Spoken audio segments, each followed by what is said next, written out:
empezar a grabar. Vale. Entonces, empezamos. La idea de esto es lo siguiente. Tengo 4 horas para platicarles acerca de geometría hiperbólica. Ahora, hay muchas cosas que me voy a saltar. Hay muchas cosas que las voy a simplificar o las voy a dar una forma no tan formal como debería de hacerse, pero eso es simplemente para poder ahorrar tiempo. Si no lo hiciera, un curso como el que me gustaría dar, se tardaría un semestre. Literalmente, este semestre en el posgrado conjunto de ciencias matemáticas que tenemos, estoy dando un curso de geometría hiperbólica. Entonces, sí, voy a tener que simplificar muchas cosas. Ahora, ¿cuál es la idea detrás de la geometría hiperbólica? Bueno, la idea es lo siguiente. Por ahí de los, aquí puede que me equivoque un poco con las fechas, pero por ahí de los 600 antes de Cristo, Tales de Mileto empezó como tal empezó, o al menos fue uno de los primeros, en estudiar la geometría de una forma estructurada. Es decir, empezó a decir, bueno, si yo tengo lemas, puedo también tener teoremas. Y si quiero tener teoremas, necesito demostrarlos. Y tiene que ser consistente, lógicamente. Posteriormente, muchos años después, alrededor del 300 antes de Cristo, Euclides fue el primero en dar una axiomatización de la geometría. Es decir, antes empezaba de, bueno, si yo tengo estas hipótesis, puedo imaginarme que todo sale de la siguiente forma, ¿no? Entonces, lo que hizo Euclides fue decir, bueno, vamos a empezar desde cero o desde lo más cercano a cero que podamos. Y empezó a decir, bueno, van a haber cosas que me van a ser dadas por obra y gracia. Son cosas como qué es un punto, qué es una recta, qué es un ángulo recto. Y entonces decimos, ok, en base a eso, Euclides nos dio varios postulados, varios axiomas, y con esto se empezó a construir lo que se conoce actualmente como geometría euclidiana, ese es Euclides, que es en esencia la geometría del plano y del espacio. Ahora, la cuestión está así. Hay varios postulados, hay varios teoremas que son bastante claros que por qué tienen que ser postulados, que por qué tienen que ser axiomas. Pero no todos lo son. El quinto postulado de Euclides, el último postulado de Euclides que él pone, y ya después todo lo demás son resultados. El quinto postulado de Euclides es el que se conoce muchas veces como el postulado de las paralelas. No voy a dar su formulación original, pero hay 2 caracterizaciones que son las siguientes. Una caracterización del quinto postulado es que en la geometría plana, si ustedes tienen un triángulo y suman los ángulos internos de su triángulo, el resultado es igual a pi. Eso es algo que se nos enseña desde la primaria. Esa es una de las caracterizaciones. Otra es que si yo tengo una recta y un punto afuera de ella, va a existir una única recta que pasa por ese punto, que es paralela a mi recta original. Entonces, estas son las diferentes caracterizaciones, unas de las diferentes caracterizaciones del quinto postulado. Y si se dan cuenta, en realidad pareciera que tienen un sabor como de resultado, como de proposición, como de lema, no de acción. Entonces, los griegos dijeron, pues, si este es el postulado que es diferente de todos los demás, vamos a ver si en verdad es un postulado necesario o si lo podemos demostrar utilizando únicamente los primeros 4 postulados. Y entonces empezaron. Así es como surgieron varias de las caracterizaciones que les mencioné. Y empezaron a trabajar en ello. El problema estaba en que nunca llegaban a nada. Nunca llegaban a poder encontrar la demostración del quinto postulado. Encontraron muchísimas caracterizaciones, intentaron demostrar las caracterizaciones independientemente, no lo lograron, e incluso empezaron a llegar a decir, bueno, ¿qué pasa si yo aplico reducción al absurdo? O también llamado contradicción. Es decir, supongamos que es falso el quinto postulado y lleguemos a una contradicción. Ahora, como les mencionaba, voy a empezar a escribir aquí. El quinto postulado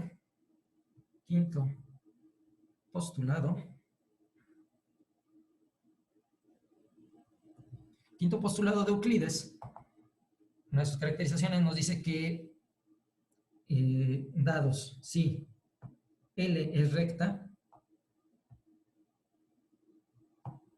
y P es un punto fuera de la recta, entonces existe un único, lo vamos a poner así. Entonces existe y es único un único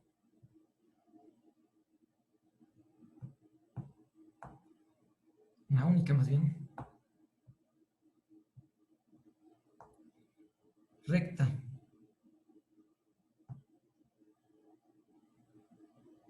L' tal que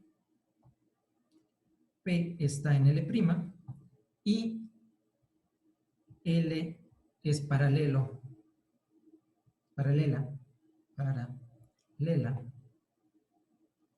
a L'. ¿Ok? Entonces noten que este es el quinto postulado al momento de que nosotros querramos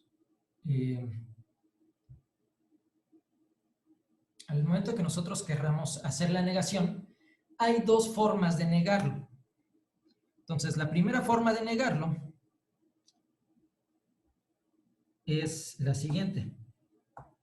Vamos a poner esta. Primera negación.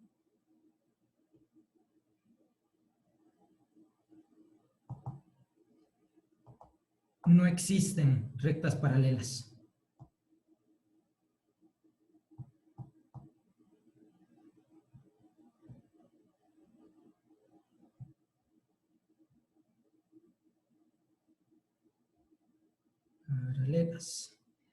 Es decir, si yo tengo una recta y un punto afuera de ella, nunca vamos a poder encontrar ninguna recta que pasa por un punto que sea paralela a mi recta original. La segunda negación, lo voy a poner en verde, la dijimos, segunda negación,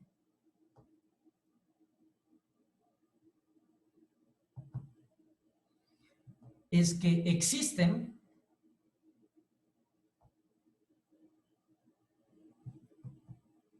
pero no son únicas.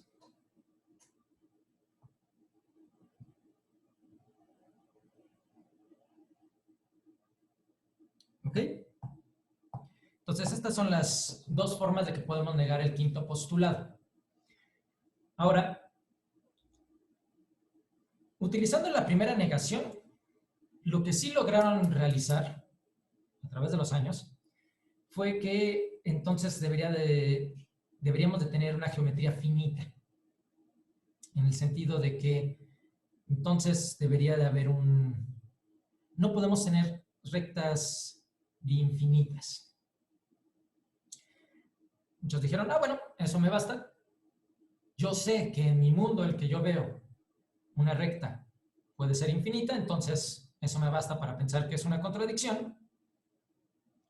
Y entonces me concentro en ver qué pasa con la segunda negación.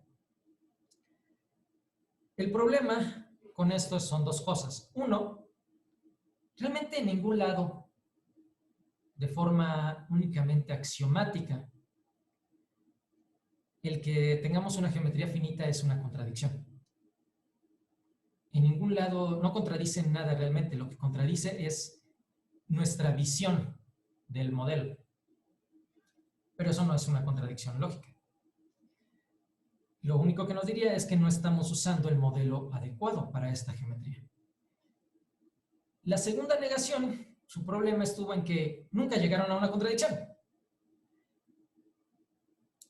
Por más que le buscaron, por más que le intentaron, daba la impresión de que esto, pues, como que no había algo malo, pensando en que existen pero no son únicas. Nada malo, salvo la idea de que contradice nuestra intuición con nuestros ojos euclidianos. Entonces, eventualmente, realmente de forma independiente, Gauss, Bollier y Lobachevsky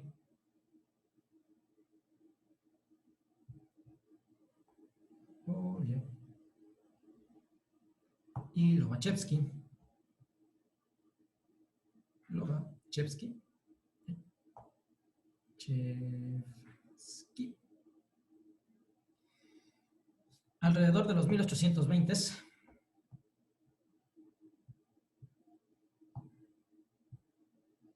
noten que realmente más de 2000 años después de que Euclides empezara con sus postulados, empezaron a decir, oye, creo que esto en realidad sí es consistente. Estas dos formas de negarlas, el quinto postulado en realidad nos dejan modelos de geometrías, nos dejan geometrías consistentes.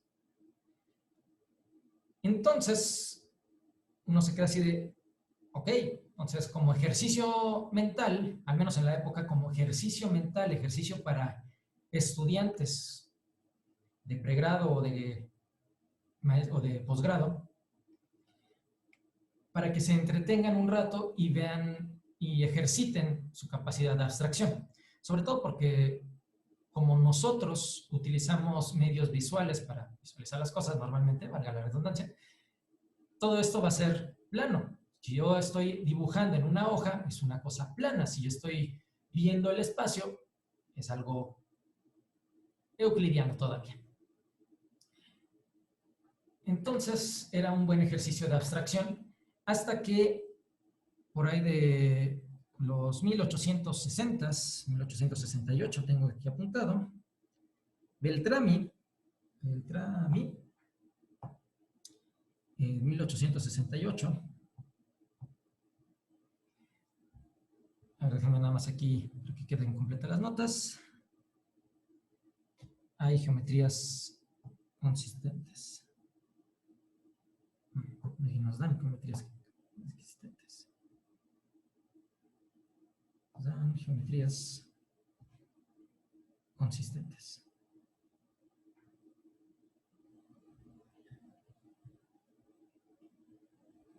Como les digo, Beltrami por ahí de 1868, lo que hace es dos cosas. Uno, nos muestra superficies encajadas en R3 que muestran este tipo de geometrías.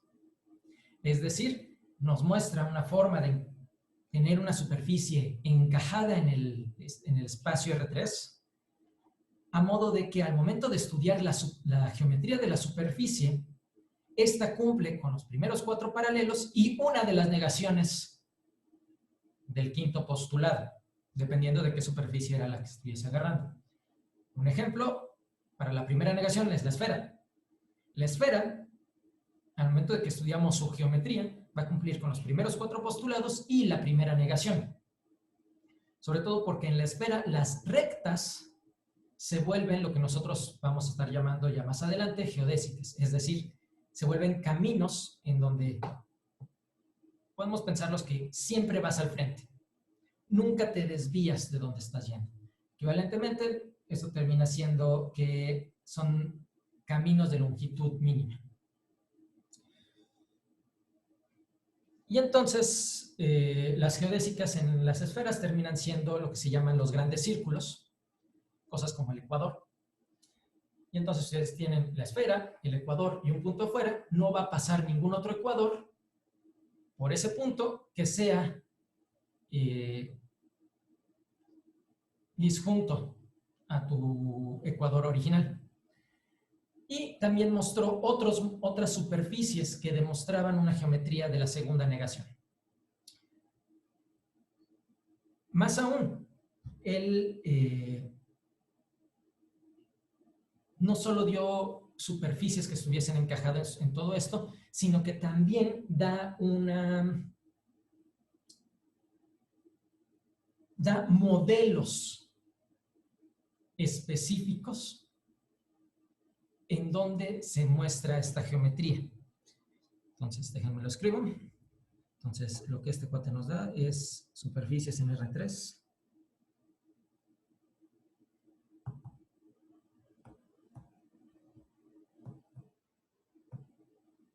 Con estas geometrías.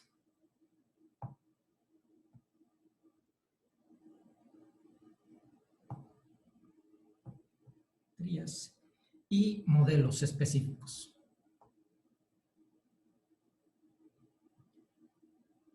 Modelos específicos.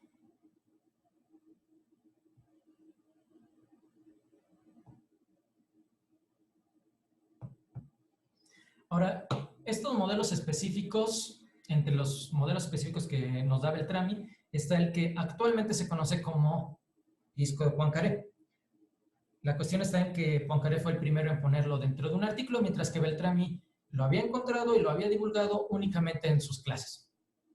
Moraleja, hay que publicar lo que uno pone en sus clases.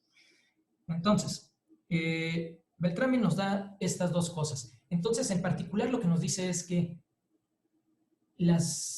así como Gauss, Bollier y Lobachevsky sospechaban que estas geometrías eran consistentes, Beltrami nos dice, van a ser igual de consistentes que la geometría euclidiana.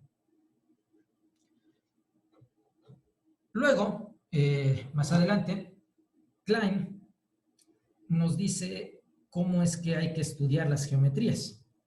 ¿Por qué? ¿Cómo es que hay que estudiar las geometrías? Por lo que les mencioné antes. En el papel, las cosas son planas. Lo que nosotros podemos visualizar fácilmente es euclidiano, porque es como nosotros vemos el mundo. El problema está en que intentar desarrollar las geometrías, la geometría esférica, que es la de la primera negación, y la geometría hiperbólica, que es la de la segunda, utilizando únicamente papel y lápiz y de forma abstracta, es bastante difícil y nos priva de muchas herramientas. Véanlo así. Nosotros podemos estudiar la geometría euclidiana, por ejemplo, en la licenciatura. Nosotros muchas veces la vemos primero así nada más de forma axiomática y ya sea en el mismo semestre o más adelante. De hecho, incluso desde la preparatoria, uno también ve luego lo que es geometría analítica. Es decir, damos un modelo para la geometría usual, pero en este modelo ya no nada más podemos utilizar las cosas lógicas y axiomáticas que vengan desde los axiomas de Euclides y Hilbert, sino que también podemos utilizar álgebra, podemos utilizar análisis para poder estudiar geometría. Entonces, Klein dice en su programa de Erlangen, bueno, si nosotros queremos estudiar la geometría de un objeto, primero nos conviene tener un modelo para poder utilizar muchas herramientas, más allá de las únicas herramientas lógicas que tengamos, sino que también para estudiar su geometría es necesario entonces estudiar lo que se llaman los grupos de transformaciones de esta geometría. De hecho, el programa de Erlangen es más específico, pero me gustaría quedarme nada más con lo que es el eslogan, que geometría es grupos, que es álgebra, y álgebra, bueno, grupos, que está metido dentro de álgebra, es geometría. Ese es el eslogan del programa de Klein, programa de Erlangen. Y es por eso por lo que esta sesión va a estar dentro del grupo de grupos y geometría. Entonces, la idea de esto es que, déjenme, nada más lo agrego aquí, en 1872 nos da el programa de Erlangen.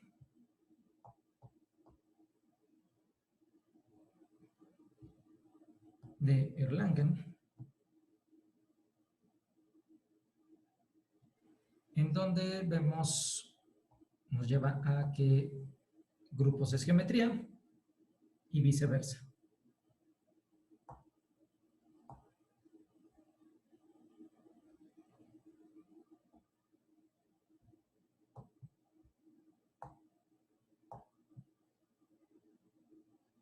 ¿Ok? Entonces, habiendo dicho esto, lo que vamos a ver en el curso, espero que sí me vaya a dar todo el tiempo que sea necesario, que ya no sé, porque ya son 11:52. Lo que vamos a ver es lo siguiente. Vamos a empezar hablando acerca de la esfera de Riemann, que va a ser el medio en el cual vamos a estudiar nuestros modelos. Vamos a estudiar lo que se llaman transformaciones de medios, que son las transformaciones correctas, en cierto sentido, de la esfera de Riemann. Posteriormente vamos a ver algunas propiedades de estas transformaciones que nos van a convenir. Después ya voy a darles como tal dos modelos. Hay muchos, pero vamos a ver nada más dos modelos de lo que es la geometría hiperbólica. Lo que es el semiplano superior, H, y el disco de Poincaré, D. Les voy a mencionar qué son, cómo funcionan, qué transformaciones de medios me las preservan y cómo puedo moverme de uno al otro. Y una vez que ya les diga, bueno, ya pasó todo esto, ¿por qué son estos modelos de geometría hiperbólica? Porque les puedo dar algo que se va a llamar métrica riemanniana. No me voy a meter en detalles de qué es una métrica riemanniana, a lo mucho nada más les voy a mencionar cómo funciona dentro de H. Y en base a esto vamos a poder encontrar ángulos, vamos a poder encontrar longitudes de curvas, vamos a poder descubrir quiénes son las geodésicas o las rectas y espero que me dé tiempo, vamos a ver, una vez que ya veamos todo esto, vamos a ver ya exactamente qué diferencias hay entre esta geometría y la geometría euclidiana. En particular, vamos a ver que efectivamente cumple con la segunda negación y cumple con otras características, como por ejemplo el que la suma interna de los triángulos va a ser, de los ángulos internos de un triángulo va a ser menor que pi. Si todo sale bien, ya, quién sabe, eventualmente vamos a terminar yendo a lo que es la parte de clasificación de isometrías, que es otra vez metiéndonos aquí en el programa de Erlangen. Para estudiar la geometría necesito entender sus grupos de isometría. Si no han visto grupos, creo que no voy a utilizar mucho de ello y realmente los podemos pensar, creo que hasta como los vamos a ver, los podemos pensar únicamente como si fuesen simplemente conjuntos de transformaciones. Y bueno, entonces sí, vamos a empezar. Entonces, empezamos.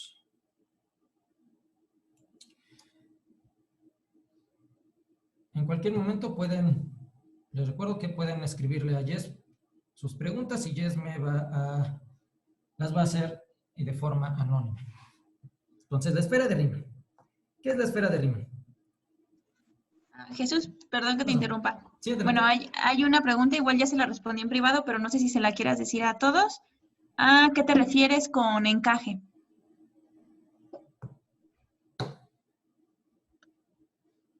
A lo que yo me refiero es a lo que quiera decir.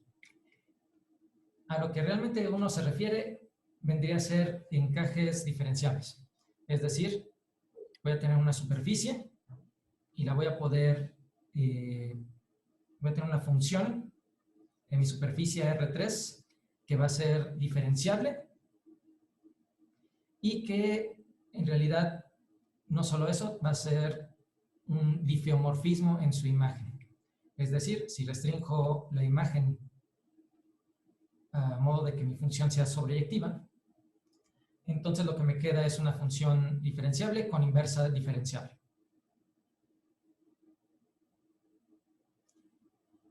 No me quiero meter en más detalles de, ok, ¿qué significa que una superficie sea diferenciable?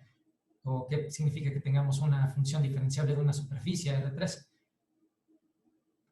Porque si no me voy a entretener mucho. Pero piénsenlo como que una superficie es un montón de pedacitos de plano bien pegados, y entonces algo es diferenciable si localmente es diferenciable en esos pedacitos de plano. Es muy poco precisa esta definición, pero no hay tiempo. ¿Más dudas? Ok.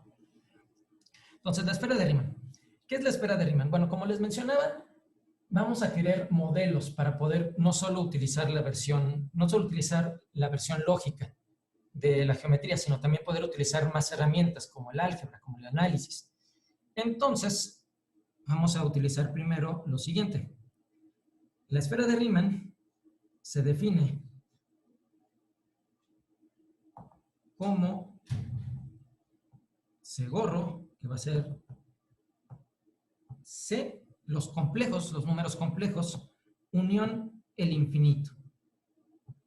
Esto va a ser mi esfera de Riemann como conjunto. Este es el conjunto. Ahora, como les digo, queremos no solo poder utilizar cosas axiomáticas, no solo cosas conjuntistas, sino más cosas. Entonces, le quiero dar una topología. Quiero poder decir cuándo son las cosas continuas en C gorro, y entonces se le da la topología. Se le da la topología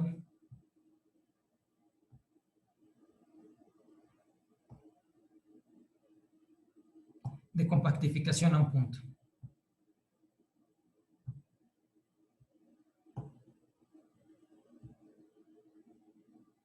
¿A qué me refiero con esto? Me refiero a que si yo tengo Z en C,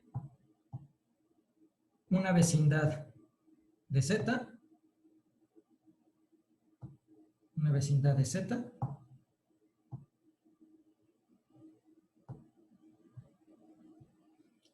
CB es, más bien, una vecindad en C, es decir, lo puedo pensar que es, tengo Z y luego una bolita en mi plano complejo. Ese es un ejemplo de una vecindad. Y luego digo, bueno, ¿qué pasa si tengo el infinito? Para el infinito, una vecindad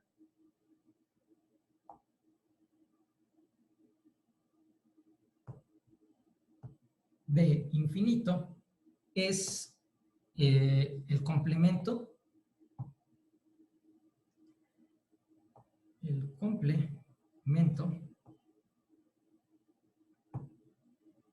de un conjunto compacto.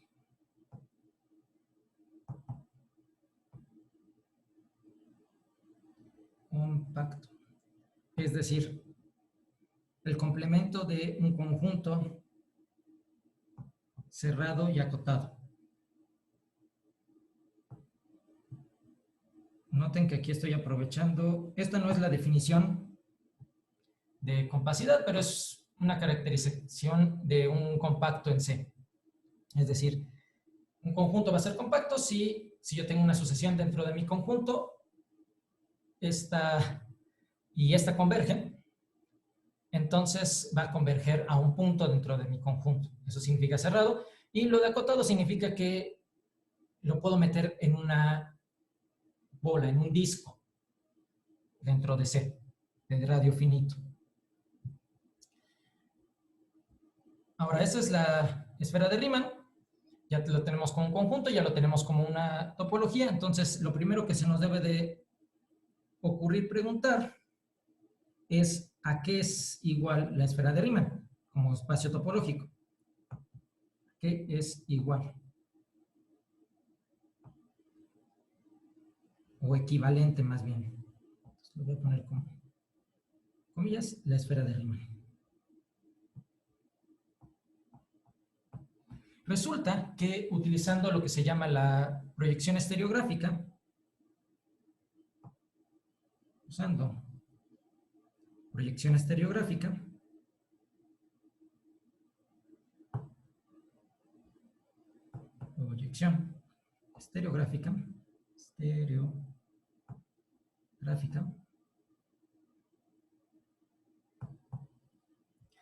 podemos ver que Segorro es equivalente, es homeomorfo a la esfera unitaria en R3. ¿Ok? ¿Qué es la proyección estereográfica? La proyección estereográfica es en esencia decir, bueno, tengo mi esfera, el polo norte lo mando al infinito, hago esa función, y si yo tengo cualquier otro punto de la esfera, lo que voy a hacer es agarro una recta en R3 que pase por el polo norte y por mi punto, ¡pac! Y esta recta va a intersectar en exactamente un punto al plano z igual a 0, el cual lo identificamos con C. Y entonces, así es como defino mi función de S2 a C. Y esta es la proyección estereográfica. Y resulta que, precisamente viendo lo de S2 a C, entonces es un homeomorfismo, es decir, es una función continua con inversa continua. Ahora, aquí normalmente de forma formal se debería de dar más a la esfera de Riemann. Se le debería de dar algo que se llama una estructura compleja. ¿Esto para qué? Para poder luego decir cuándo es que en la esfera de Riemann podemos tener cosas diferenciables, funciones que sean diferenciables en un punto. En particular, podamos definir cuándo es que las cosas son diferenciables en el infinito. Pero ahorita lo vamos a pensar en que todo se queda de forma muy tipográfica, como que todo tiene el mismo sentido. Y podemos utilizar continuidad para realmente ayudarnos de todo el resto. Entonces, ahora que ya sabemos quién es la esfera de, por cierto, esto es un ejercicio.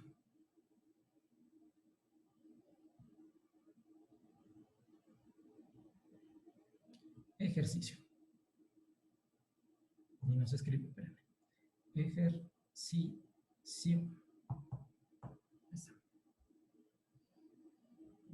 Pareciera que tiene acento, no es acento. Que no es acento. Ahora, ¿qué más? Bueno,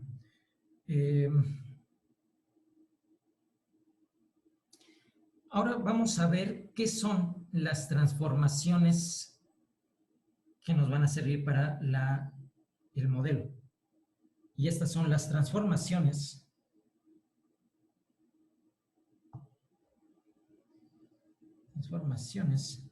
de Möbius.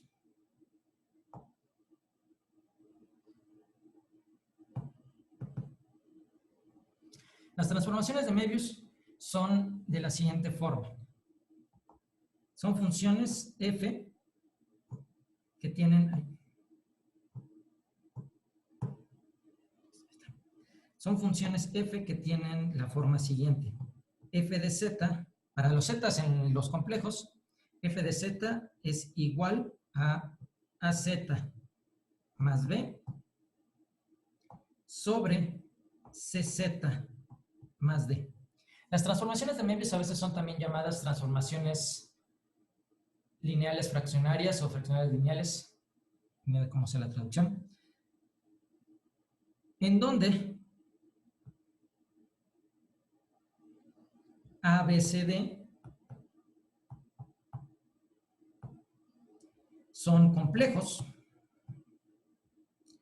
y cumplen que, o más bien tales que,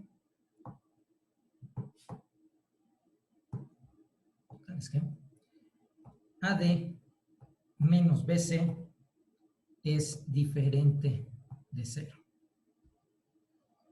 ¿Ok? Eso es una transformación de Möbius. Ahora uno puede decir, bueno, esta expresión tiene sentido cuando Z es un complejo. Entonces, ¿cómo se definirían para el infinito? Bueno, pues resulta que f de infinito lo definimos como el límite,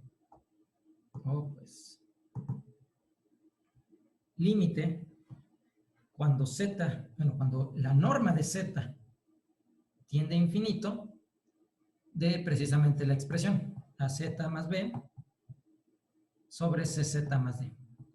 Aquí la idea es que, ok, si yo sé que esta expresión me da, esta es la expresión que se da para los puntos en un complejo, simplemente, ¿qué pasa si mi complejo se va alejando cada vez más y más y más del 0? Se va acercando más al 1. Bueno, entonces, esto no cuesta trabajo ver que como estamos pensando que la norma de z crece estúpidamente, entonces, dentro del límite podemos dividir entre z. Entonces, esto tiende a infinito. Dividir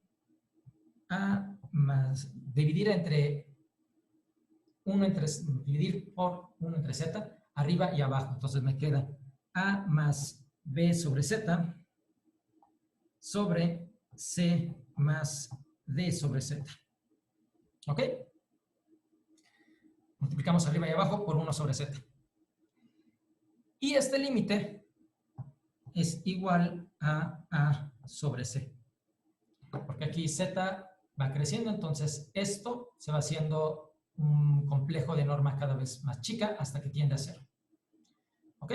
Entonces así es como definimos f infinito. Y si decimos, bueno, si yo ya sé hacia dónde va el infinito, también me interesaría pensar a dónde viene, de dónde viene el infinito.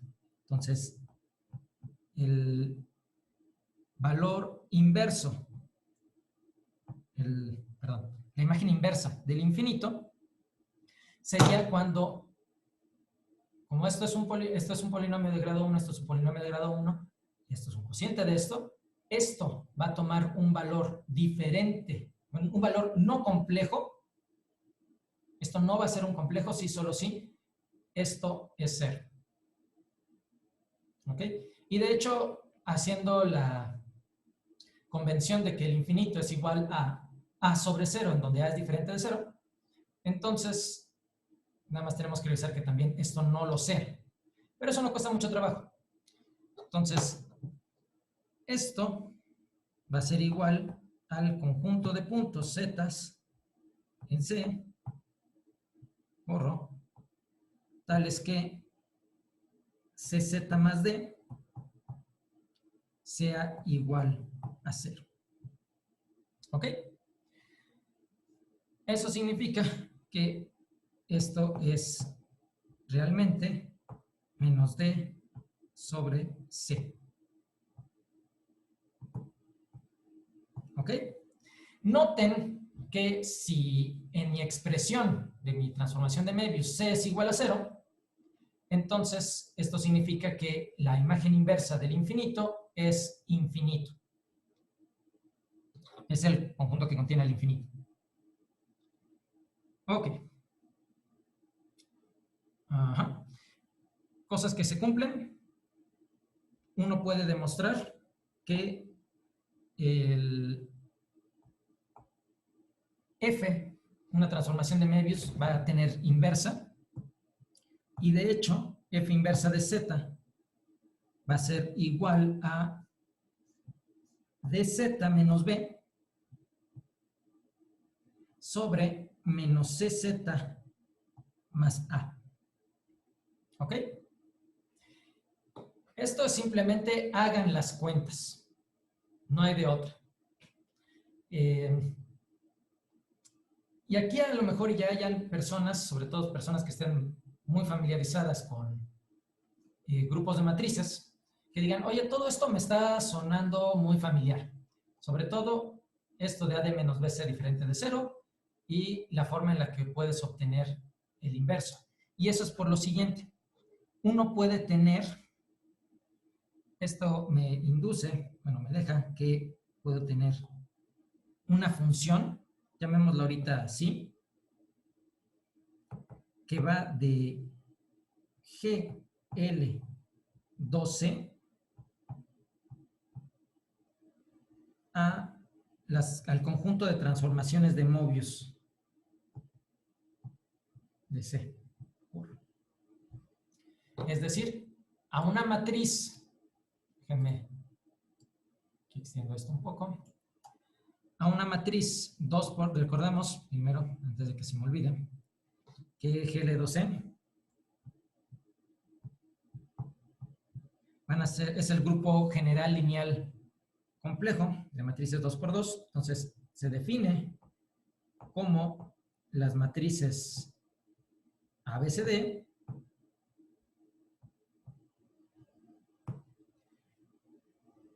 tales que todas sus entradas son complejas.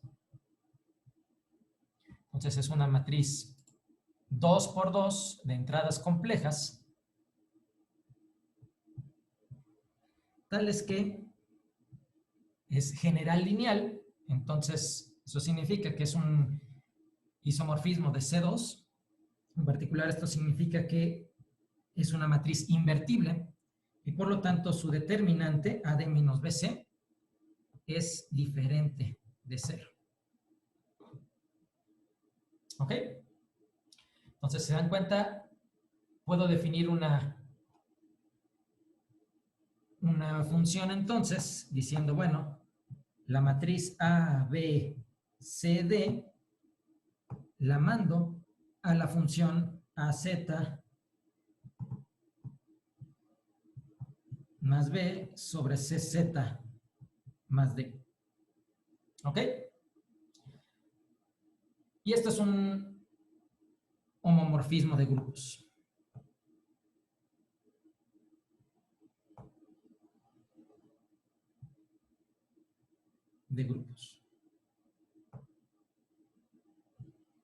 ¿Ok?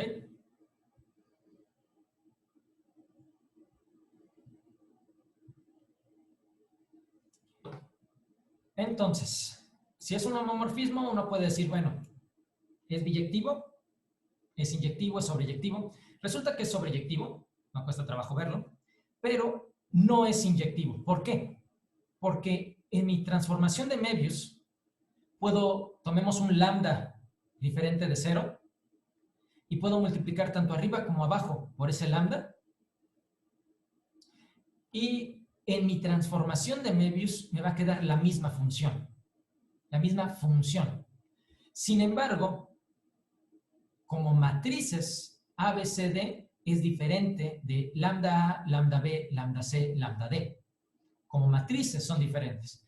Entonces, de todas formas me dejan a la misma función y por lo tanto hay un kernel no trivial. Resulta que el kernel, pues en realidad son todas las matrices, el kernel de sí, en realidad son todas las matrices de la forma lambda, 0, lambda, 0, 0, lambda, tal que lambda diferente de 0. ¿Ok? Entonces, en particular, si yo ya sé que siempre puedo multiplicar por una constante, no 0, y me va a dejar en la misma transformación de Möbius, puedo pensar que entonces, en vez de agarrarme todas las matrices de determinante no 0, me tomo aquellas que sean de determinante 1. Y así puedo pensar, puedo de hecho demostrar, que entonces, si yo defino PSL2C como las matrices 2 por 2, entradas enteras, y entradas complejas, perdón, de determinante 1, aún así me queda el problema de más menos la identidad, entonces hago el cociente de esto por cociente de grupos de esto por más menos la identidad. Y resulta que esto es isomorfo como grupos al grupo de transformaciones de Möbius. ¿Ok? Ahora,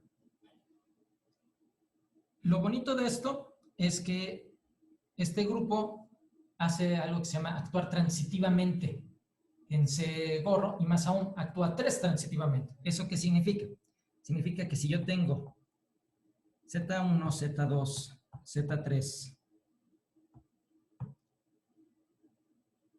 y omega, W1, W2, W3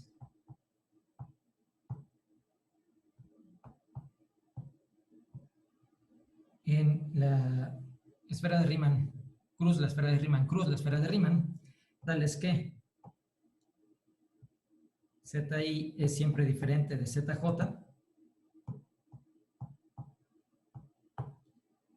y WI es diferente de WJ, es decir, tenemos dos parejas de tercias de puntos distintos entre sí.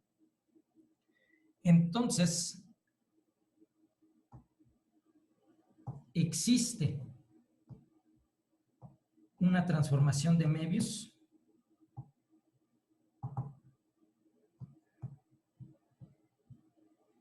tal que F de ZI es igual a WI. ¿Ok? Esto es a lo que vamos a llamar ser 3 transitivo.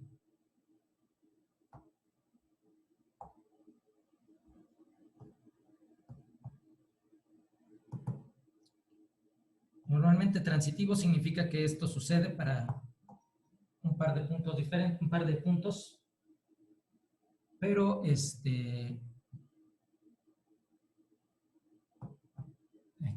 3 transitivo significa que son una pareja de 3 puntos. Y proposición, esto se cumple. La forma en la que uno puede verlo es decir, bueno, digamos que tengo Z1, Z2, Z3 y luego tengo 0, 1 e infinito en particular. Yo sé que puedo encontrar una transformación que la voy a denotar por F de Z1, Z2, Z3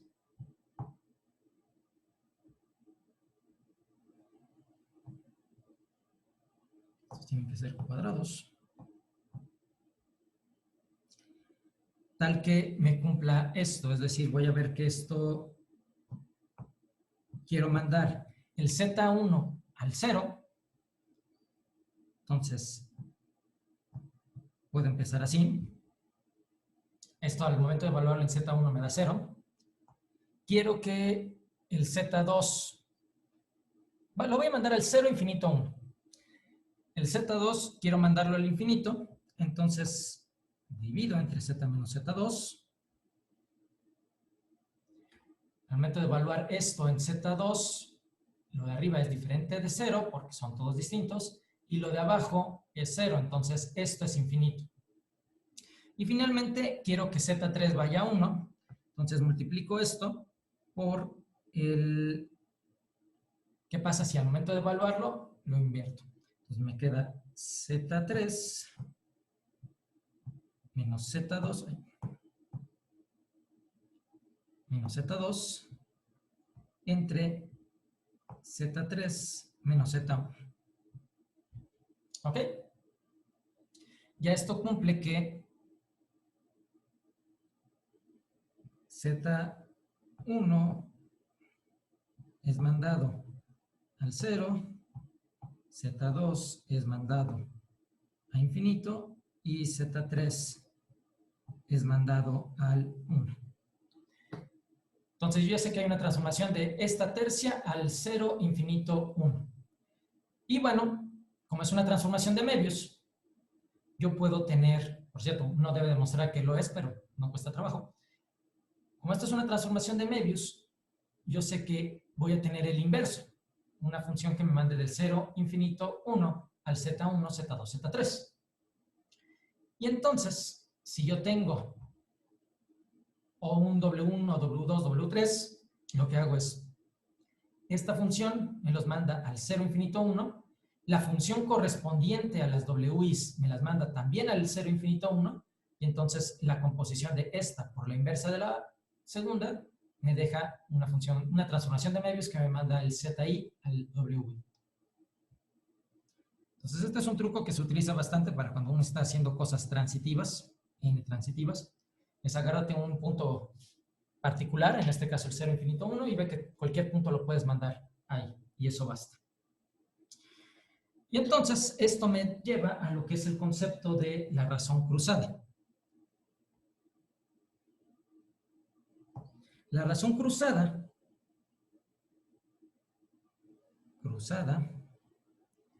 se puede definir de muchas formas, y de hecho, dependiendo del libro que ustedes se agarren, van a ver una definición posiblemente diferente de razón cruzada, pero todas son no necesariamente equivalentes, porque de hecho no van a ser iguales, pero todas nos dejan las mismas propiedades. En nuestro caso, vamos a tener lo siguiente. Si yo tengo una pareja de Z1 hasta Z4, una vez más aquí en esto a la 4, con todos mis puntos diferentes.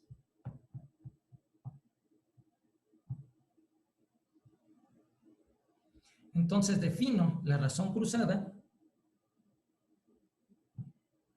Z1 con corchetes cuadrados, Z2, Z3, Z4, la defino como F de abajo Z2, Z3, Z4,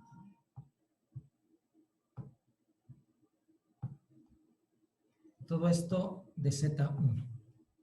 ¿Ok? Recuerden que aquí está la definición de esta función. Nada más noten que aquí estoy recorriendo los índices. ¿Ok? Las definiciones que pueden encontrar en otros libros es simplemente hagan diferentes permutaciones, las diferentes permutaciones de Z2, Z3 y Z4. Ahora, ¿por qué es importante la razón cruzada? La razón cruzada es importante por dos cosas. Uno puede demostrar que si F es una transformación de Möbius de C, de C gorro, entonces F preserva razón cruzada.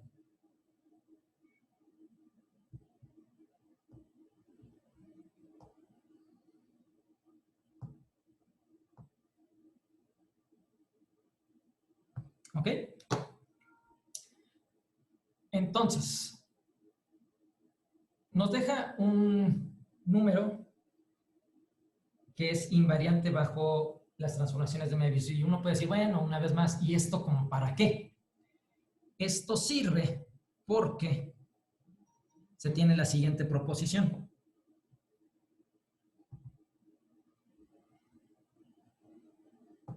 Mi conjunto, mis complejos Z1, Z2, Z3, Z4 en C, ya saben, porque ya está así, con ZI diferente de ZJ,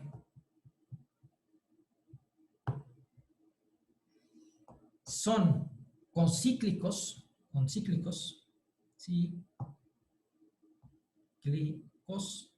es decir, existe una circunferencia que pasa por ellos 4, pero una circunferencia generalizada. Ahorita vamos a ver qué es eso. Sí, solo sí. su razón cruzada es real. Ahora, ¿a qué me refiero con concíclicos? ¿Se acuerdan que les dije que, es más, aquí está, la esfera de Riemann era la esfera en R3, topológicamente? Bueno, pues en la esfera de R3, ¿cómo son las circunferencias? Bueno, pues si yo me tomo mi esfera de R3, pues puedo hacerle circulitos, ¿no? Noten que hay unos círculos, unas circunferencias, que pasan por el polo norte y otras que no. Entonces, si yo ya sé cómo son los círculos en S2, puedo preguntarme, bueno, bajo la proyección estereográfica, ¿cómo son en C gorro? Bueno, pues resulta que las circunferencias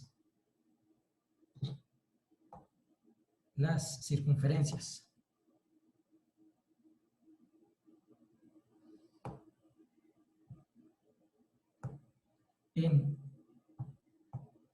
C gorro son circunferencias en C o rectas. Rectas, aquí voy a poner entre paréntesis euclidianas, para que no vaya a haber problemas después de confundirnos, euclidianas en C. Y la diferencia es que estas corresponden a circunferencias en S2 sin polo norte, es decir, que no tocan al polo norte. Y por otro lado, estas corresponden a circunferencias que sí lo tocan.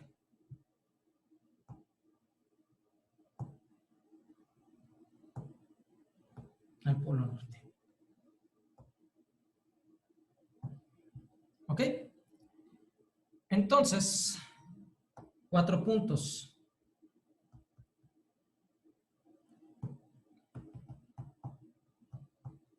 En C gorro son concíclicos.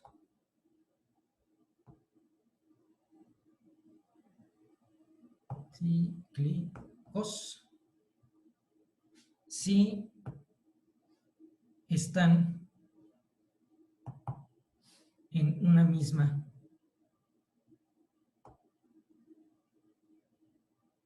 circunferencia en C gorro. ¿Ok? Es decir, esta es la definición. Déjenme aquí le pongo definición porque si no nos podemos confundir.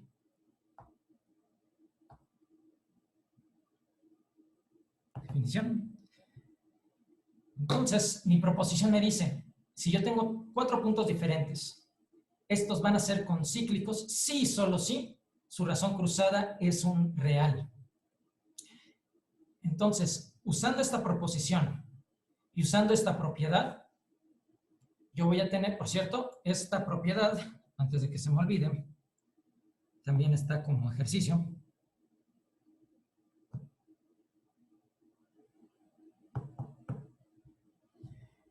Y entonces, usando estas dos propiedades, yo voy a tener que las transformaciones de Möbius, teorema, transformaciones de Möbius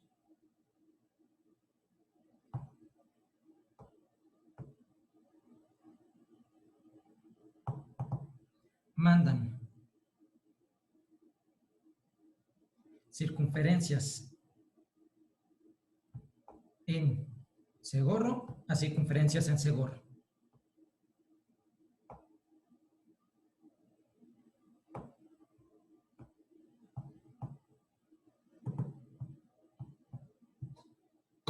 ¿Ok? Ahora, me tardé muchísimo con eso. Me queda muy poco tiempo, entonces vamos a meterle un poquito de velocidad. Espero que hasta aquí todo bien. ¿Hay dudas? ¿Comentarios? ¿Hasta ahorita han entendido todo? Si les puedes poner la pizarra otra vez, porfa, me piden Jesús. La Vale. anterior. Entonces, tenemos mis transformaciones de Möbius van a ser PSL2C. Actúa de forma 3 transitiva utilizando esta función para la demostración. Basta. Tenemos la razón cruzada, que es, tengo 4 puntos diferentes. La defino usando esta función. Noten que aquí es un 2, 3, 4 evaluada en 1, en Z1. Y yo puedo demostrar, lo que van a tener como ejercicio, que si yo tengo una transformación de Möbius, esta me va a preservar la razón cruzada. Proposición. Si yo tengo 4 puntos diferentes, estos van a ser concíclicos y solo si están con su razón cruzada real. Dicho de otra forma, estos 4 puntos van a estar en una misma circunferencia en C gorro, es decir, o están en una misma circunferencia o son colineales.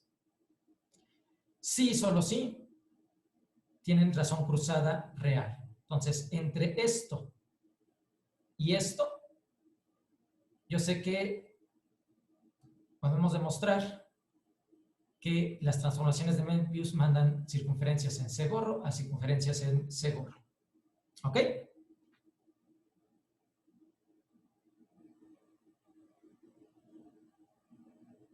Bueno, por cierto, antes de que se nos olvide, algo importante. Entonces va con rosa, no, porque es el que uso para el otro, con naranja. Si F está en mis transformaciones de Möbius, vamos a ponerlo así.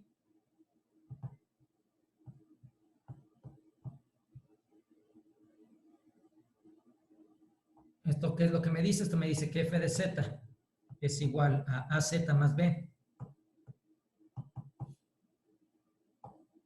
sobre CZ más D.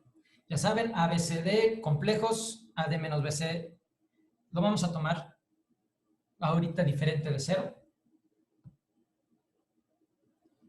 Con ABCD complejos y AD menos BC diferente de 0. Entonces, yo puedo, utilizando variable compleja, utilizando las definiciones de derivada en variable compleja, yo puedo ver que la derivada f' en z es igual a AD menos BC entre CZ más D al cuadrado.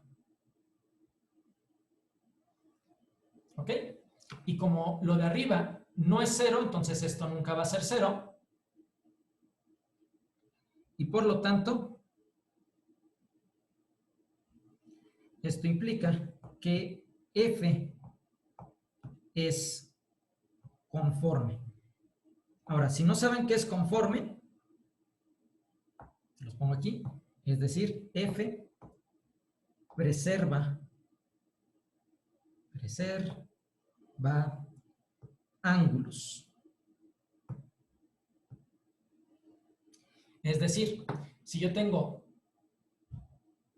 dos vectores en un espacio tangente en C, yo los muevo bajo F con la derivada, el ángulo que tenía originalmente va a ser igual al ángulo que tenía acá. Reserva ángulos euclidianos.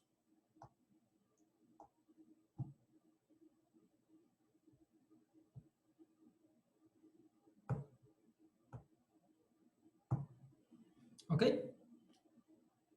Entonces, con esto yo puedo decir que entonces F es conforme y por lo tanto puedo llamarlo el grupo de transformaciones conformes. Entonces, mob de transformaciones de Möbius va a estar metido dentro de los automorfismos conformes de esto. ¿Ok? Más aún,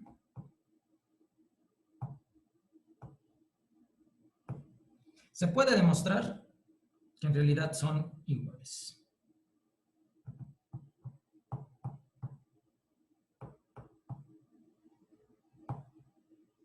¿Ok? Y usando una de las igualdades que teníamos antes, esto me dice que esto es isomorfo a PSL 2C. ¿Ok? Bueno, entonces, mis transformaciones de Möbius son biyecciones, son holomorfas porque tienen derivada, son conformes porque me preservan, porque su derivada nunca va a ser 0.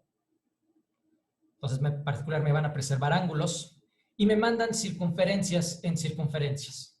Esas son las propiedades que uno debe de tener en mente cuando uno piensa en transformaciones de Möbius. Ahora, con esto dicho, vamos a ver los modelos. ¿Qué son los modelos? Vamos a primero definir lo siguiente. Definimos D, así como una D gordita, como todos los zetas en C, tales que la norma de Z es menor que 1. Estrictamente menor que 1. ¿Ok? Y entonces, si yo ya tengo, este es el que se va a llamar el disco de Poincaré. Disco de Poincaré.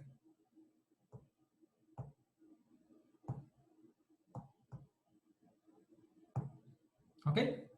Ahora, si yo tengo una transformación de Möbius, a priori no tendría por qué preservarme el disco. Consideren que esto está metido dentro de S1, bueno, tiene frontera S1, perdón,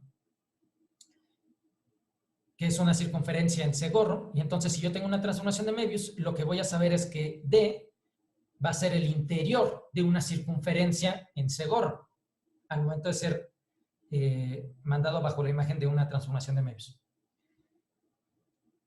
Pero no necesariamente va a ser igual a D.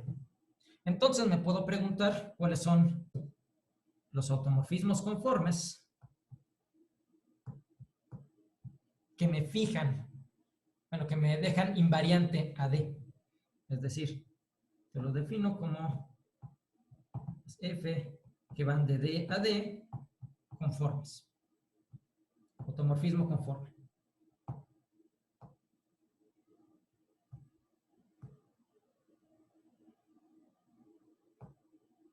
Conforme. ¿Ok? Bueno, pues resulta que uno puede demostrar, como pueden ver, me estoy saltando muchas demostraciones porque si no, nunca voy a terminar. Tenemos el siguiente teorema. F está en las transformaciones conformes. Más bien, sí, F está en las transformaciones conformes de D. Entonces, F es de la forma siguiente. Aquí hay D a 2, pero vamos a ponerlas por separado primero. E a la I teta por Z menos A. Y todo esto entre 1 menos A conjugado Z. Y en donde teta es un ente que está en S1, pero más específico está entre 0 y 2pi. Y A está en el disco. ¿Ok? Entonces, si yo tengo una transformación conforme, un automorfismo conforme del disco de Poincaré, va a tener esta forma. Existen teta entre 0 y 2pi y A en el disco, tal que f de z es igual a esto. Ahora, esto, de hecho, también es un sí, solo sí. F está en esto, sí, solo sí, esto sucede. Entonces, quito esto, y pongo uno de estos. ¿Ok? Una forma de verlo es pensando, bueno, hagamos primero el regreso. Sí. Sí. F de z es igual a todo esto. De hecho, déjenme. Es más fácil copiar. Ahí está. Si f de z es esto,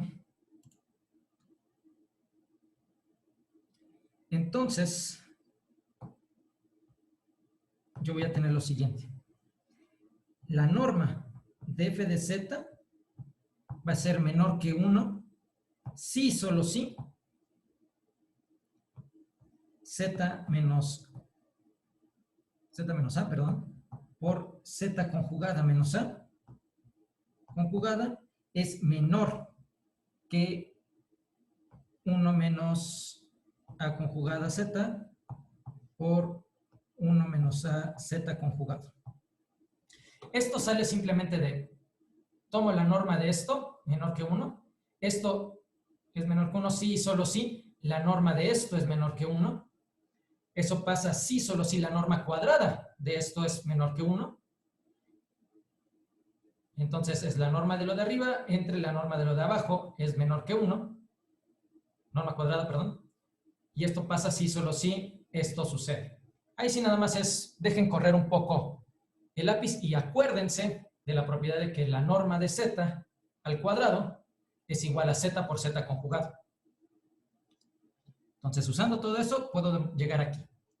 Pero ahora, esto sucede si solo si. Ahora, y sí, despejando y moviendo un poco el lápiz, 0 es menor que 1 menos z por z conjugado por 1 menos a por a conjugado. ¿Ok? Y esto, sí. Esto pasa si solo si. Como estamos asumiendo que A está en el disco de Poincaré, entonces su norma es menor que 1. Y Z es un elemento de D también, entonces su norma también es menor que 1. Entonces esto pasa si solo si la norma de Z es menor que 1. ¿Ok? Entonces,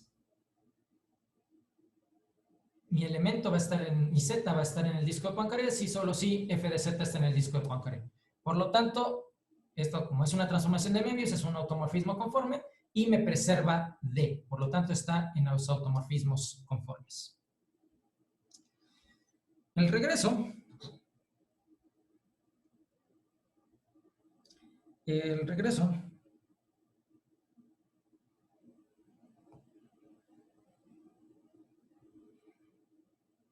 es ejercicio. Ejercicio.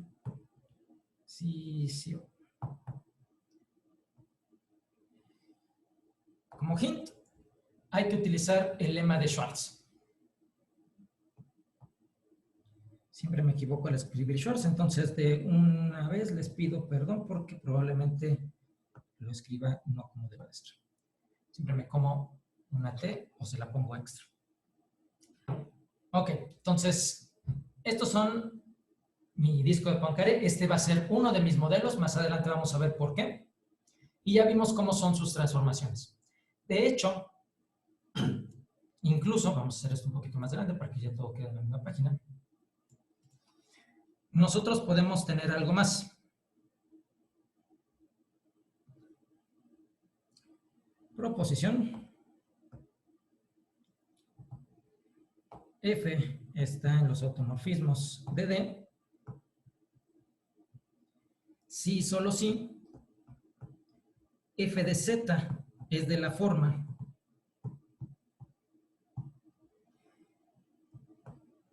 az más b entre b conjugada z más a conjugada. Aquí Jesús, ¿sí? alguien me pide que si puedes repetir el final de la ida, por favor. El final de la ida, ok. Entonces, nosotros llegamos hasta aquí, ¿no? Bueno, empezamos aquí. Este es f. Le tomo su norma, esto tiene norma 1, entonces no me importa mucho esto. Me queda la norma de esto. La norma de esto va a ser la norma de arriba entre la norma de abajo.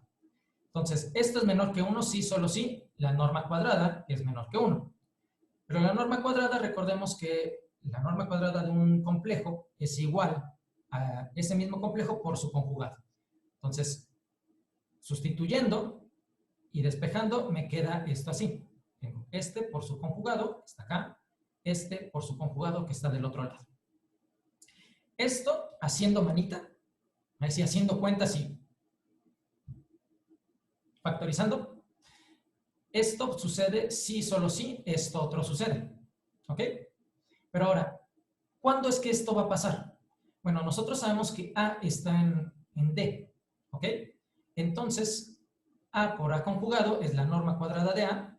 La norma cuadrada de A como... Ay, güey, ¿dónde está? A está en D y D son los que tienen norma menor que 1. Este factor siempre es positivo, que es 1 menos algo que es más chico, estrictamente más chico que 1. Entonces, esto es positivo. Y entonces yo tengo aquí una multiplicación de dos cosas, una de ellas positiva, y esto tiene que ser mayor que 0.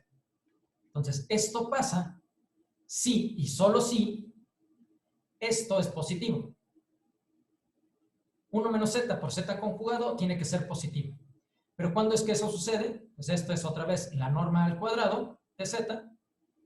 Y entonces tengo que 1 menos z por z conjugado tiene que ser mayor que 0. Por lo tanto, la norma de z tiene que ser menor que 1. Esto tiene que ser más chiquito que 1 para que esto sea positivo. Y esto es la norma cuadrada. ¿Ok? Entonces tengo que f de z, la norma de f de z es menor que 1, si solo si la norma de z es menor que 1. Ahora, ¿por qué esto me da ya la ida, del regreso, perdón? Porque tengo, si z está en D, entonces su imagen estará en D. Y viceversa, si yo tengo un z tal que su imagen esté en D, entonces su preimagen va a estar en D. Entonces sí va a ser una función, la podemos restringir a una función de D a D, un automorfismo conforme de D a D. El regreso, perdón, en realidad este es el regreso, la ida.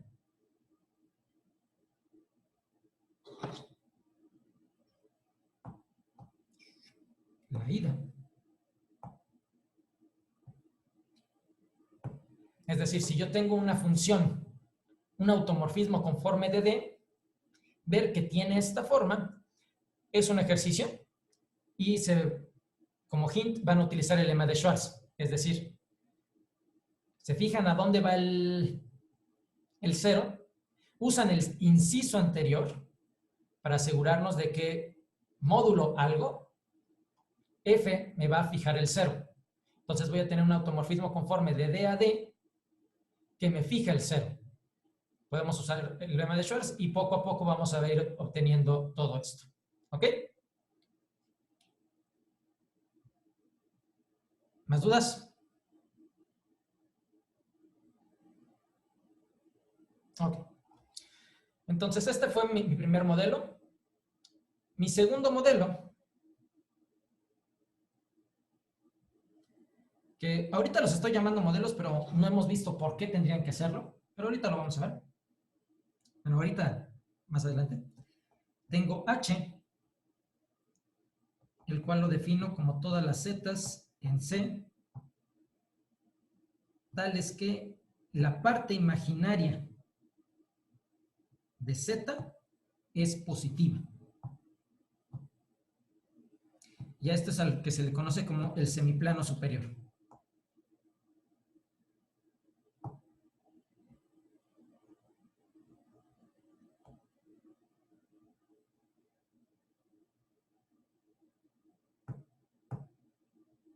¿Ok? Es literalmente nada más la parte de arriba del plano. Entonces, este es mi otro objeto. Y ahora, si yo les digo a ustedes, bueno, la geometría hiperbólica tiene dos modelos posibles, lo primero que me deberían de preguntar es, bueno, ¿y estos son equivalentes? Es decir, ¿puedo moverme de uno al otro? Y eso se responde utilizando la transformada de Cayley. Transformada de Cayley. La cual es una transformación de Möbius C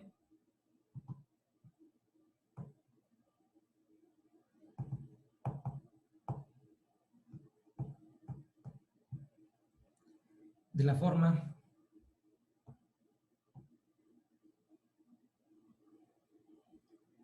Z va,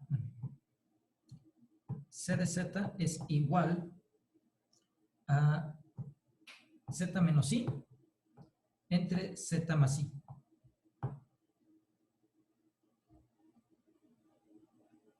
¿Okay? Esta es la transformada de Cayley. Ahora, notemos lo siguiente.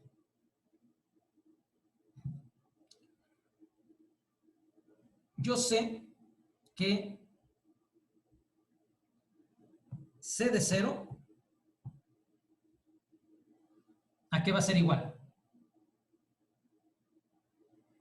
Bueno, pues C de 0 me queda menos I sobre I.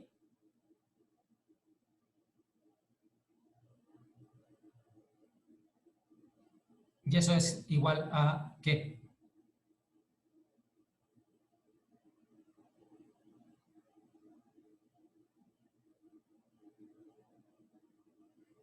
¿Alguien? ¿Alguna duda? ¿Alguna idea?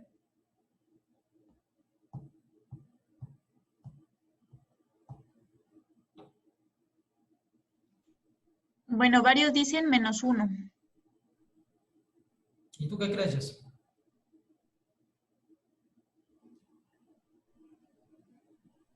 ¿Perdón? ¿Y tú qué crees, Jess? ¿Tú a qué le vas? Ah, sí.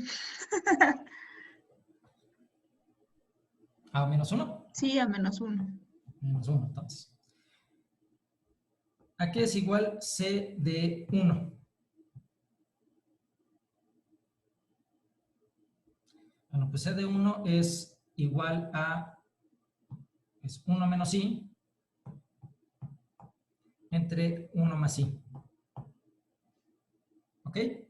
Y esto podemos ver que esto es igual a menos I. ¿Ok?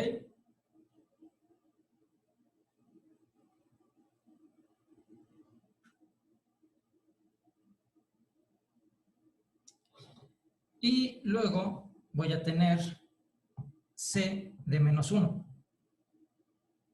C de -1 sería -1 menos I entre -1 más I. ¿Ok?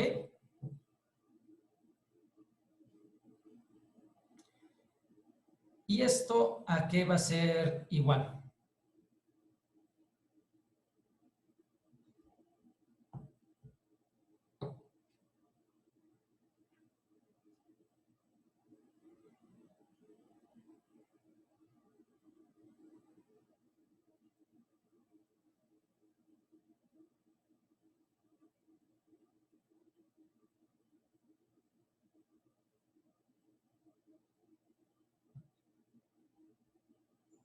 Esto, si no me equivoco, puede que me equivoque, es igual a 1.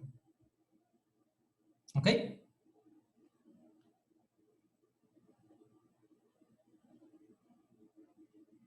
¿Sí lo es o no lo es? No estoy seguro.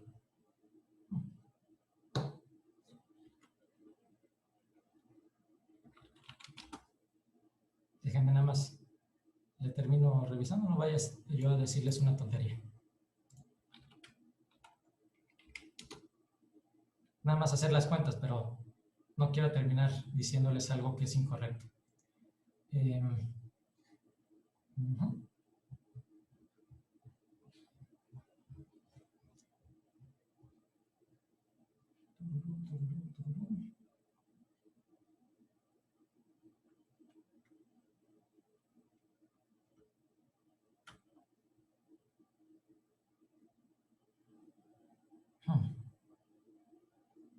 Ah, claro, sí, es más fácil así. Perdón. Según mis cuentas me sale 1 más sí. Sí. Y no le hagan caso a este pedazo. Este pedazo lo borramos.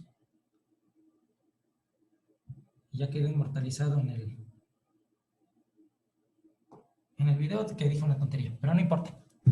¿Por qué no importa? Porque si yo le pongo aquí infinito, ¿qué pasa? Acuérdense que si yo le pongo aquí infinito, esto sí es igual a 1. ¿Por qué? Porque al momento de evaluar en infinito tienes que agarrarte el valor de A entre el valor de C. 1 entre 1, 1. Ya está. Ahora sí. Esto me dice que utilizando la propiedad de que las transformaciones de medios me mandaban circunferencias en C a circunferencias en C, esto me dice que si yo me agarro R unión infinito,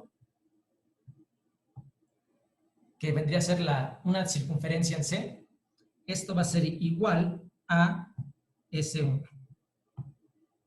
¿Ok? Que es la frontera de D. Ahora, eso significa que la transformada de Cayley me va a mandar el semiplano superior a ya sea o el interior de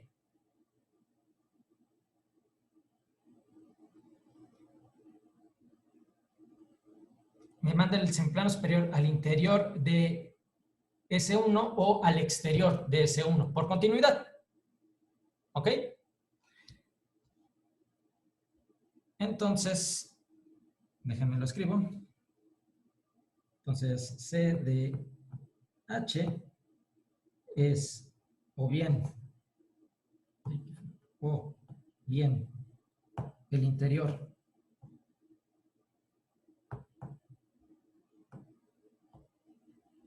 del C1 o el exterior.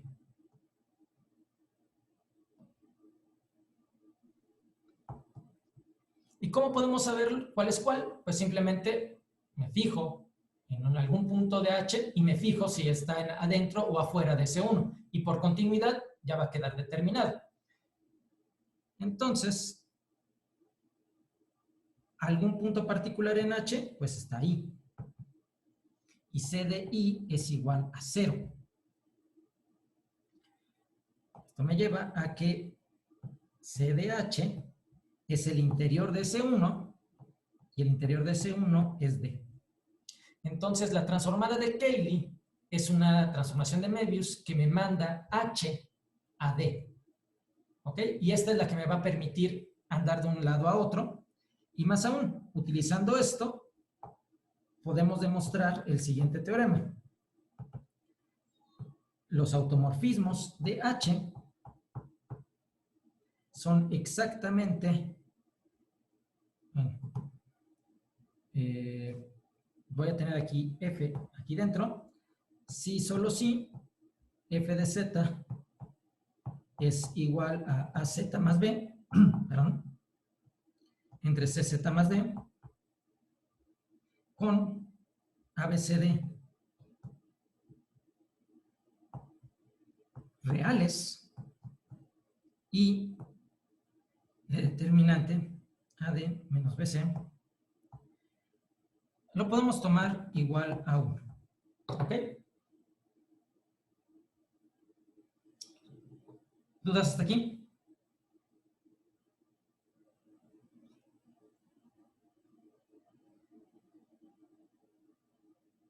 Esto, la prueba de esto es un ejercicio. Y lo único que necesitan es utilizar una de las formas de los automorfismos de D y conjugar usando la transformada de Cayley. Entonces, no cuesta mucho trabajo. Lo deben de hacer con cuidado. Ajá.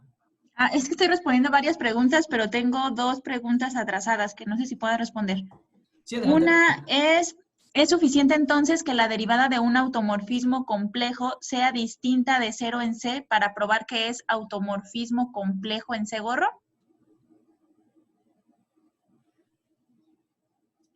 En teoría,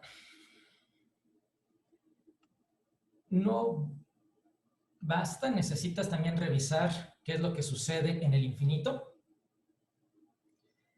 Pero esa parte la metí debajo de la alfombra, porque para revisar que sea verdad necesitas hacer el cambio de variable, que te va a cambiar la carta que no contiene al infinito a la carta que contiene el infinito. Esto es pensando a la esfera de Riemann como una superficie de Riemann. En el caso de las transformaciones de Möbius, pasa. Y no necesitamos preocuparnos. Porque el cambio de variable es cambiar z por 1 sobre w. Pero, pues sí, uno a priori, de forma formal, lo necesita también revisar en el infinito, haciendo el cambio de variable correspondiente. Y de hecho también te queda algo que es una transformación de Möbius. ¿Más preguntas? Sí, la otra es si las transformaciones de Möbius son las únicas que preservan circunferencias. No. ¿Podrías dar un contraejemplo? Estaba pensando en contraejemplos, pero no se me ocurrió. Z conjugada. Va, sí. Z conjugada lo que hace es una reflexión con respecto a R, y eso te va a mandar circunferencias en circunferencias, rectas en rectas. Eso sí, Z conjugada es lo que se llama una transformación anticonforme. Y, de hecho, toda transformación anticonforme es en esencia algo que se ve como una transformación de Möbius, salvo que en vez de Z tienes Z conjugada. Y estas van a ser las que te van a preservar ángulos. La diferencia es que las conformes te los preservan con signo y las anticonformes te cambian el signo del ángulo. Y sí, este es un ejemplo de algo que no es una transformación de Möbius, que te preserva círculos. ¿Algo más? ¿Otra más? Son todas las demás, las sigo respondiendo. Excelente. Porque aquí va lo feo. A ver. Con esto ya tenemos que... No, como corolario de esto, de hecho, me queda que los automorfismos de H como grupo, esto es isomorfo a algo que se llama PSL2R. Son matrices 2 por 2, entradas enteras, determinante 1, módulo más o menos la identidad. Entonces ahí es cuestión de agarrarse cada letra que aparece aquí y te dice lo que es. L es una matriz, 2 es 2 por 2, R entradas enteras, S determinante 1 y P es que es módulo más o menos la identidad.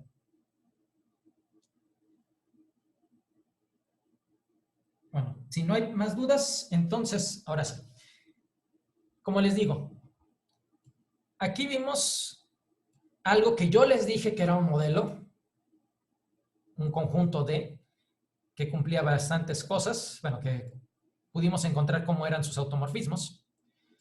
Vimos otro modelo, bueno, algo que les dije que era un modelo, H. Vimos cómo saltar de uno al otro con la transformada de Cayley. Y, bueno, con esto puedo saber exactamente quiénes son sus automorfismos. Pero ahora, ustedes se metieron a esto para ver geometría hiperbólica y el chiste es ver que esto en verdad nos deja la geometría hiperbólica, es decir, nos deja la negación, la segunda negación del quinto postulado. Y para eso vamos a necesitar entender el concepto de ángulos en H y en D. Y para eso, ¿por qué? Necesitamos definir algo que se va a llamar una métrica riemanniana para H y una para D. ¿Por qué? Porque si simplemente agarramos los ángulos como están ahí, pues nos quedan ángulos euclidianos. Si simplemente agarramos la forma en la que tomamos el producto interno en los espacios tangentes de la misma forma, nos va a quedar la misma geometría que el plano. Aquí el chiste es cambiar la geometría para que nos quede la geometría hiperbólica, y para eso, como les digo, vamos a necesitar métricas riemannianas. Entonces, definimos en H la métrica riemanniana siguiente.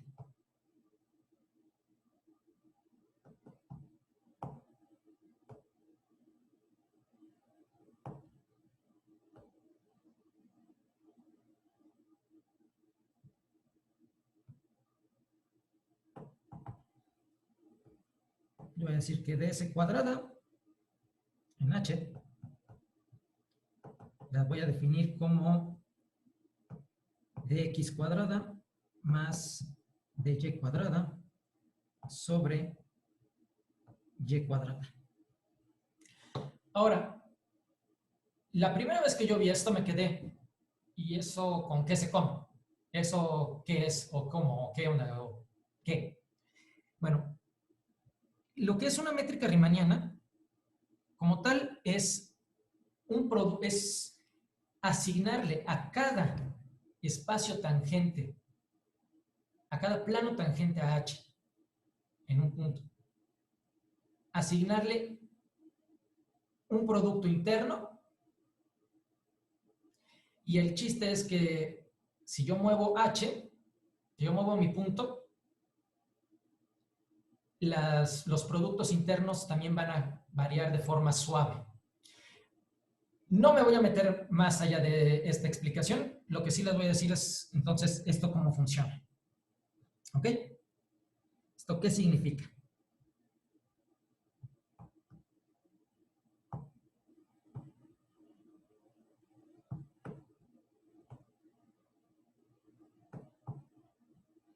Significa que dado un Z en H y, bueno, dados, son varios, dos vectores Xi y Z en el tangente a H en Z, entonces defino su producto interno,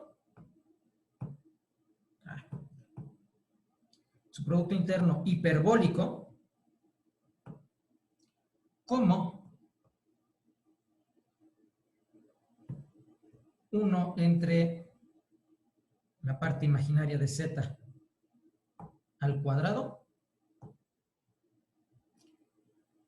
y esto por el producto punto usual. Tenemos un puntote para que se entienda qué es el producto punto. Así. ¿Ok? Entonces, cosas a recordar. Esto es en realidad lo mismo que C, que los complejos. Y entonces este es el producto interno usual en los complejos. Interno usual.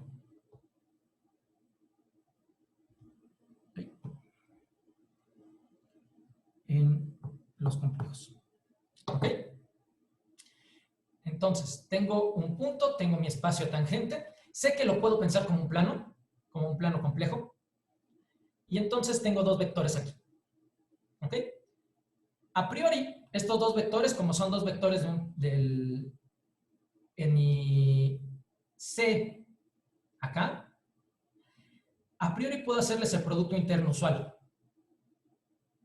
Es decir, si esto es algo así de la forma X más Y y este es U más IB, entonces el Producto Interno usual sería X por U más Y por B.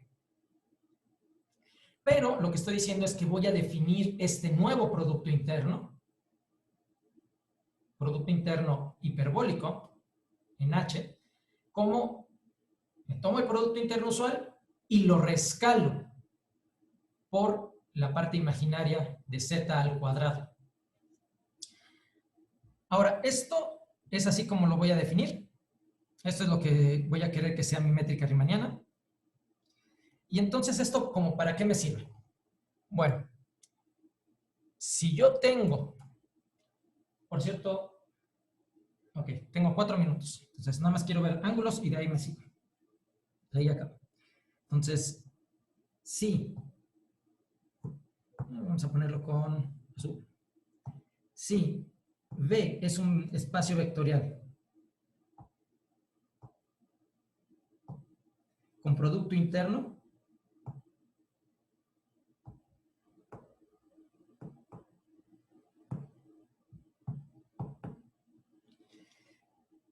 si yo tengo un espacio vectorial con un producto interno y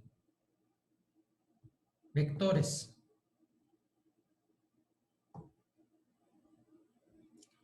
vamos a llamarlos sí, vamos a llamarlos igual Xi y Z en B.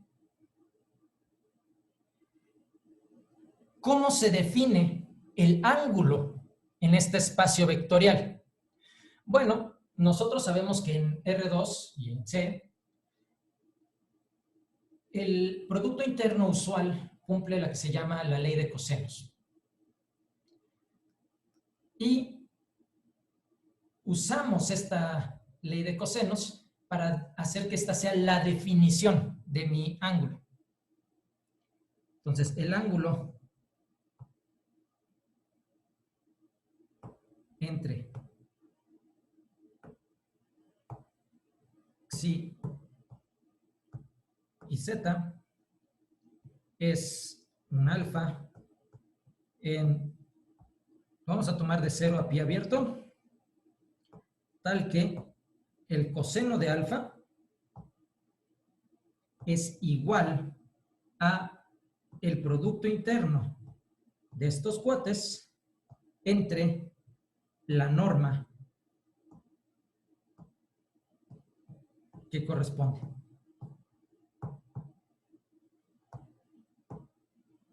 ¿Ok? Entre el producto de las normas correspondientes. ¿Ok? Así es de simple. Así es como en un espacio vectorial definimos ángulos. Entonces, si yo aquí tengo dos vectores en mi espacio tangente y estoy definiendo mi producto interno, puedo definir entonces el ángulo hiperbólico entre dos vectores. Entonces, el ángulo hiperbólico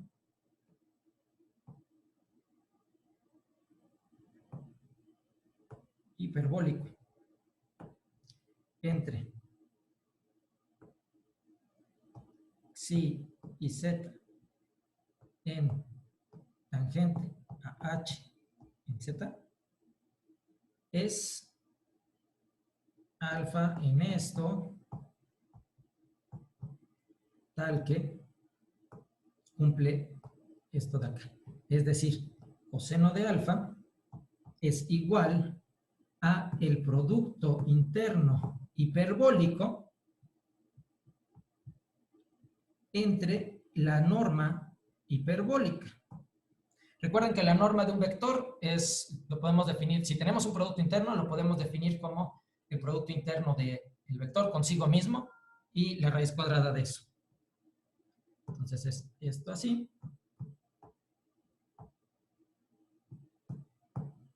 Esto así. Sorpresa, esto es igual. Lo dejo así para que se vea que es ejercicio. Esto es igual a el producto interno usual entre la norma usual. Es decir, proposición, los ángulos hiperbólicos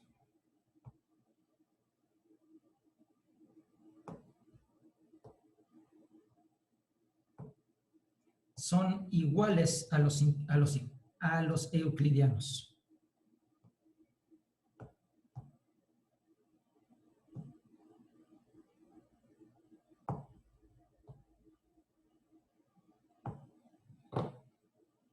¿Ok? Pero ahora, mis transformaciones de Möbius, mis automorfismos de H y D son automorfismos conformes, es decir, son transformaciones que me preservan los ángulos euclidianos. Por lo tanto, corolario, F en los automorfismos de H preserva ángulo hiperbólico. Preserva ángulos hiperbólicos.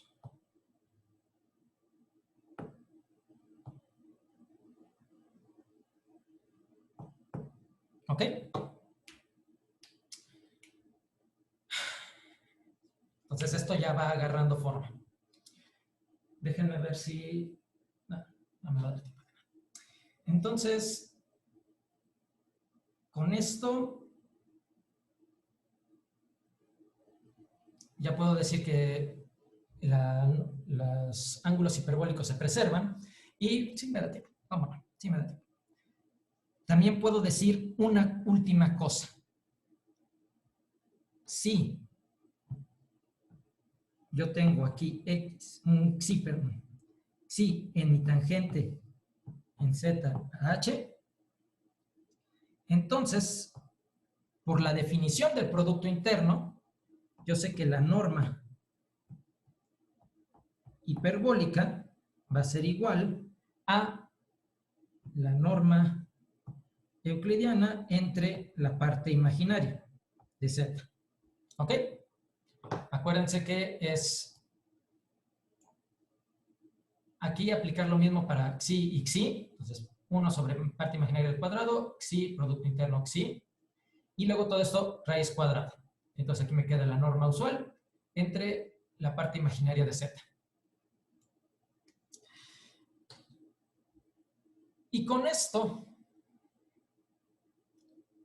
como ejercicio,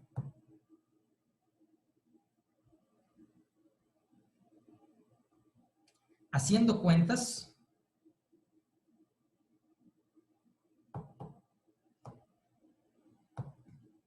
tengo lo siguiente. F en los automorfismos de H. Entonces, F preserva normas.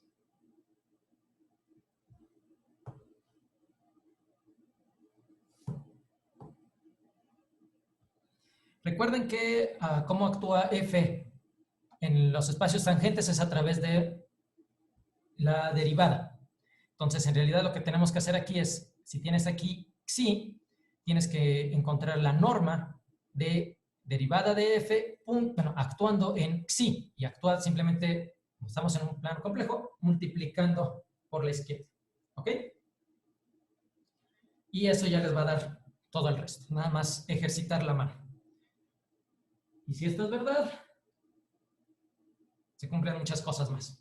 Pero hasta aquí lo vamos a dejar por ahorita. ¿Dudas?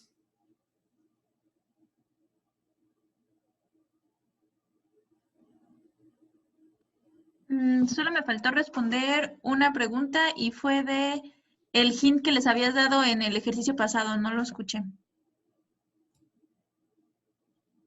¿Este? ¿Qué ejercicio, perdón? Sí, ese. Este. O eso creo, eso es lo que mismo. veo. Ajá.